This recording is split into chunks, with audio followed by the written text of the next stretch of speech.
আসসালামু আলাইকুম। আজকে আম্মু আপনাদের রান্না করে দেখাবে চিকেন কষা। এটি আপনারা ঘরে থাকা উপকরণ দিয়েই তৈরি করে নিতে পারবেন একদম সহজে, আর এটি খেতে দারুণ স্বাদের। তো সম্পূর্ণ ভিডিওটি দেখতে থাকুন।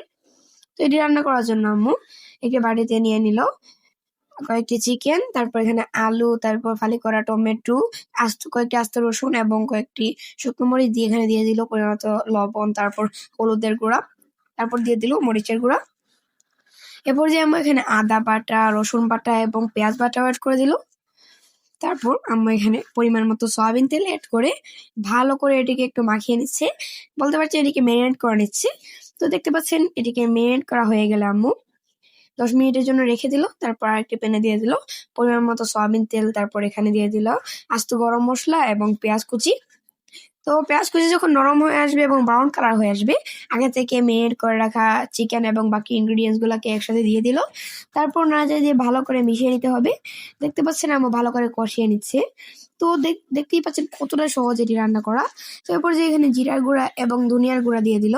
তারপর ভালো করে আবার কষিয়ে ঢাকনা দিয়ে দিল রান্না হওয়ার জন্য। তো ঢাকনা ওঠানোর পর আম্মু একটু নাড়াচাড়া দিচ্ছে, এভাবে মাঝে মাঝে নাড়াচাড়া দিবেন যাতে তলায় লেগে না যায়।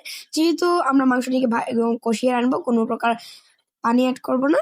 তো দেখতে পাচ্ছেন এভাবে হয়ে আসছে। এরপর যে নামানোর আগে শাহি গরম মশলার গুঁড়া দিয়ে নামিয়ে নিলে কিন্তু তৈরি হয়ে যাবে এই অসম্ভব মজাদার চিকেন কষা। আর এটি যদি আপনারা মেহমান আপ্যায়নে রান্না করেন তাহলে মেহমান খেয়ে মুগ্ধ হয়ে যাবে। ভিডিওটি ভালো লাগলে অবশ্যই লাইক করে দিবেন। আল্লাহ হাফেজ।